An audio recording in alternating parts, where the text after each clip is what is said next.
in Guitar Land. Today I'm gonna show you how to play the blues scale, which is what I was just playing. It's basically the pentatonic scale with one more note, very special one. That means in order to be able to play the blues scale, you should first learn the pentatonic. If you still don't know the pentatonic, go back to my video where I explain how to play the pentatonic, and then you can continue with this lesson. On the first position of the pentatonic, we have this note is called blue note, which is the note that makes the pentatonic scale blues scale. That's why we call it blue note.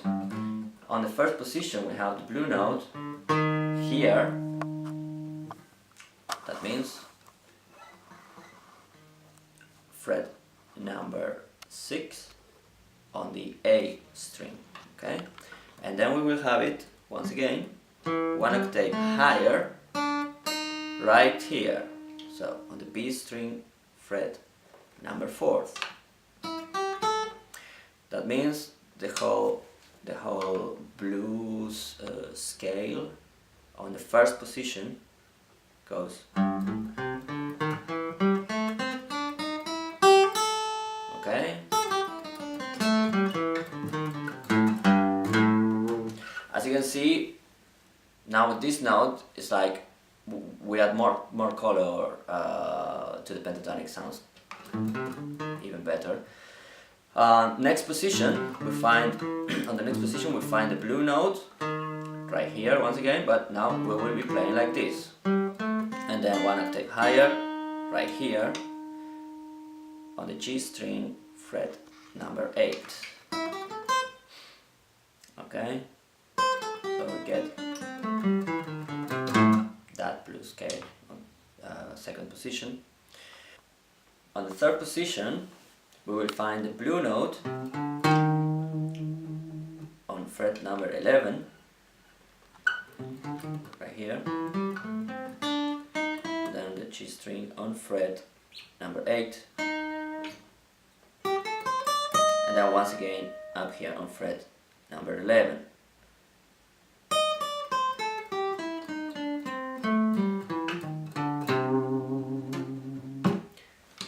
On the next position, this is one of my favorites because we have it here, okay, that's very easy.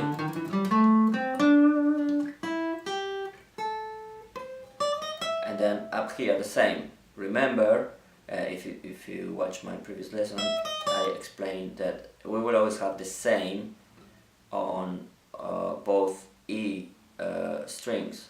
You can see that very easily right here. We have that right here, and that right here is the same.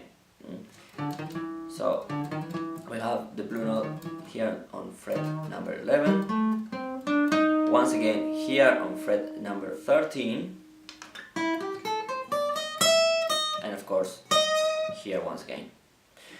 Last position, you can go, of course, go back and find the blue note there and play around with that maybe, or coming from the blue note.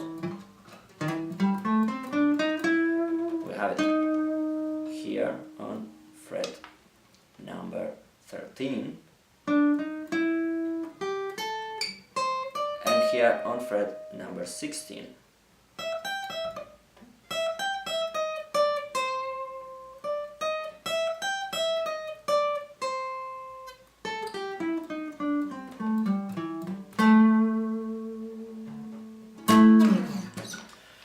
So here you can see how it was important to learn the pentatonic using the fingers in the way that I explained on the previous lesson, because now you are always getting the blue note in a position where you will always have one finger that is free and can go right there to play this note.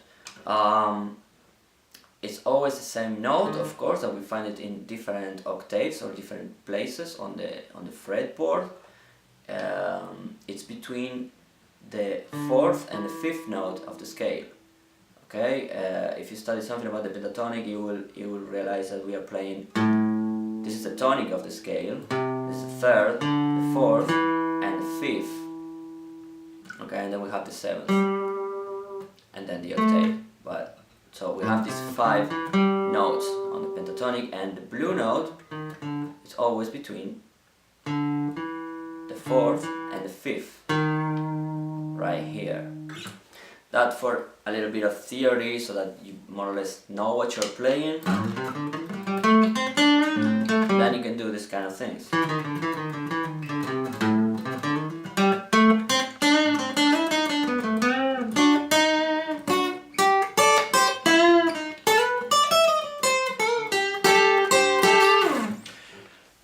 Notice that I never finish a phrase on the blue note. The blue note is used as a passing note. I pass through it. And I finish on one of the notes from the pentatonic. Because of the type of note that it is. Normally it won't sound right if I finish a phrase on the blue note, although it sounds much better when we use it and we go through it.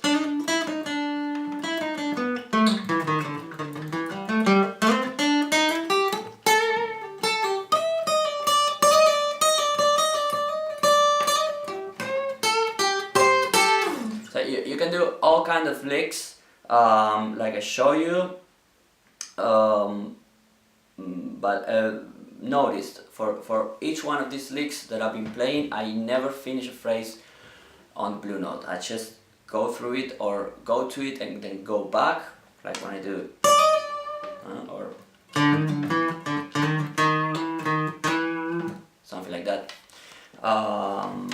If you have any questions, you can put it below on the comments and I will get back to you in Britain or with a new video. I could also do a next video showing you in detail some licks, some good blues licks that you can use to build up the blues vocabulary. That would be the next step. The first step, learn the scales, go up and down, maybe also use a metronome.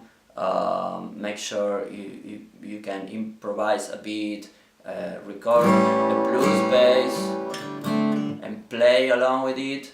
After you get that, you can go to the next level and I can show you some good licks that it's like phrases. When you learn the phrases, for instance, or whatever, then you can start building up longer sentences, so to speak, phrase by phrase by phrase, and it sounds much better.